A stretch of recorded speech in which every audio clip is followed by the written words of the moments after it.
नमस्कार, आप देख रहे हैं यूके न्यूज 24, जहां हम आपको देश प्रदेश से जुड़ी हुई तमाम खबरों से रूबरू कराते हैं। इसी के साथ हम आगे बढ़ेंगे और देखेंगे आज की बड़ी खबर में क्या कुछ है खास।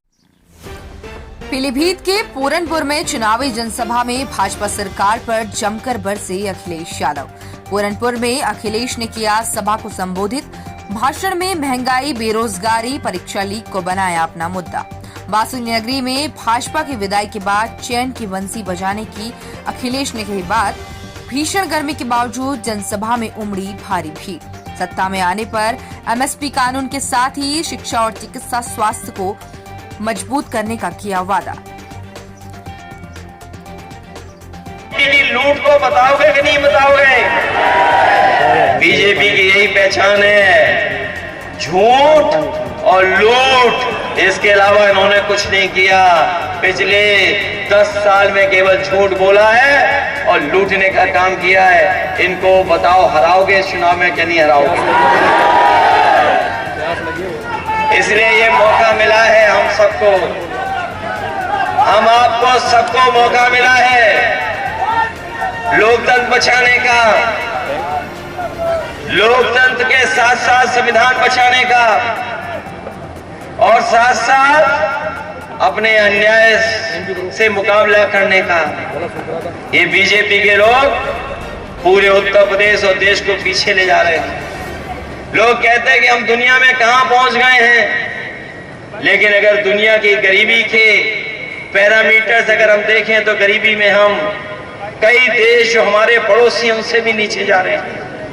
हम महंगाई में भी उन देशों के मुकाबले पीछे चले गए, बेरोजगारी में भी पीछे चले गए और दुनिया में सबसे ज्यादा कर्ज अगर किसी देश के ऊपर है तो वो भारत पर है।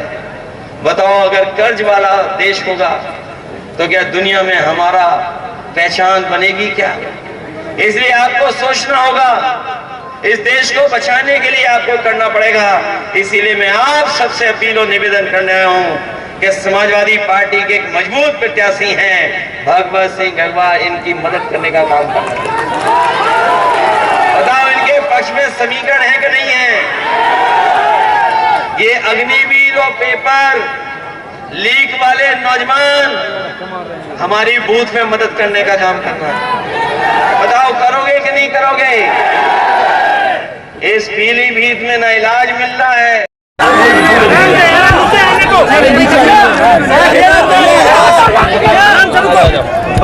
सुनील भाई, अखिलेश जी प्रधानमंत्री। मैं भगवान सर को आया। अखिलेश जी, आज आप पीलीभीत में मौजूद हैं। 400 पार का नारा लगातार प्रधानमंत्री जी दे रहे हैं, क्या कुछ कहना चाहेंगे? देखिए, बहुत बात साफ है। मैंने पीलीभीत की भारतीय जनता पार्टी की भाषण सुनी है, उनके भाषण सुने हैं। उन्हें बताना चाहिए कि पिछले 10 साल में कितने लोगों को नौकरी दी है। आज सवाल रोजगार का है। इस देश का नौजवान अग्निवीर व्यवस्था नहीं चाहता, इस देश का नौजवान पेपर लीक नहीं चाहता है, वो नौकरी रोजगार चाहता है।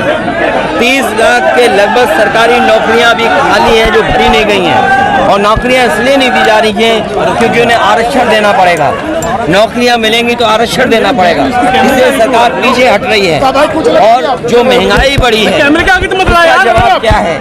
दाल, सरसों का तेल, घी, सब्जियां, तो चलो एक बार को अगर हमारे किसान को मुनाफा मिल रहा है तो ठीक है, लेकिन आप खुद सोचिए कि 2014 में नमक की कीमत क्या थी और 2024 में नमक की कीमत क्या है।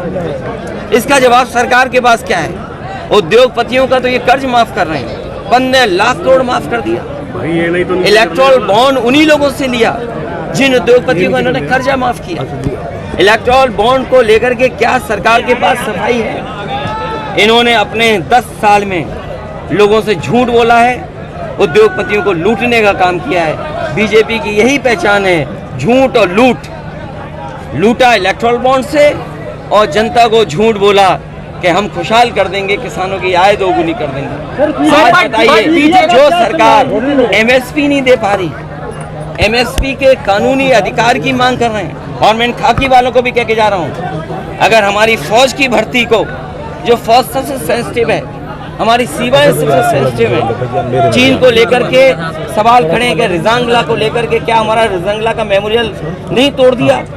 चीन की फौज आई और रिजांगला का मेमोरियल तोड़ दिया। क्या आप ऐसे दुनिया में विश्व बनेंगे?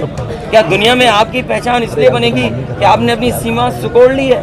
आपकी सीमाएं सिकुड़ रही हैं। और सोचो, एक देश की बीजेपी की सरकार क्या कहती है कि अगर उन्होंने हमारे गांव के नाम बदले हैं तो हम चीन का नाम बदल देते हैं। चीन का नाम मत बदलो, केवल चीन से कारोबार अगर आप रोक दोगे तो शायद हमारा देश दुनिया में सबसे आगे दिखाई देगा। और जो बात मैं शुरू में कह रहा था कि अगर अग्निवीर को 4 साल की नौकरी कर सकते हैं तो हमारे जवान ये जो काम लिया जा रहा है, इन्हें खाकी पहने चल रहे हैं, इनकी हो सकता है 3 साल की नौकरी कर दे सरकार। सोचो अगर 3 साल की नौकरी कर देंगे तो क्या होगा? अखिलेश जी, भैया एक सवाल, भैया मीडिया वालों के लिए आप क्या कहना चाहेंगे? भैया एक सवाल जो है, अगर 400 पार का उनका संकल्प पूरा हो रहा होगा तो उन्हें क्या दिल्ली के मुख्यमंत्री को अन्याय करना पड़ता उनके ऊपर? क्या झारखंड के मुख्यमंत्री को जेल में दिए गए हैं?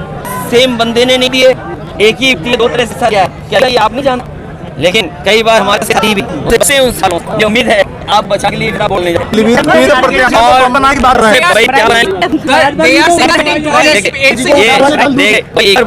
पता नहीं बोल पाए। इसका मतलब है उनकी हाथ झूठे। मैंने कहा भारतीय जनता पार्टी की जो पहचान है झूठ लूट का किसान को नहीं करेंगे, नौजवान को नौकरी करते थे आप मुंबई होंगे। अरे भाई मैं क्या, तो आप छोटे कैमरामैन थोड़ी बनोगे, आप फिल्म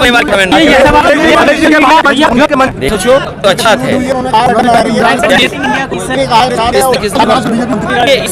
जो अस्पताल है उनमें इससे पहले भारतीय जनता पार्टी सांसद अपने बेटे के इलाज को लेकर पीछे गए, एडमिट हुआ, उसकी जांच चली, उससे थोड़ी बहुत ताकीद होने डॉक्टर, लेकिन अभी डॉक्टर नहीं है।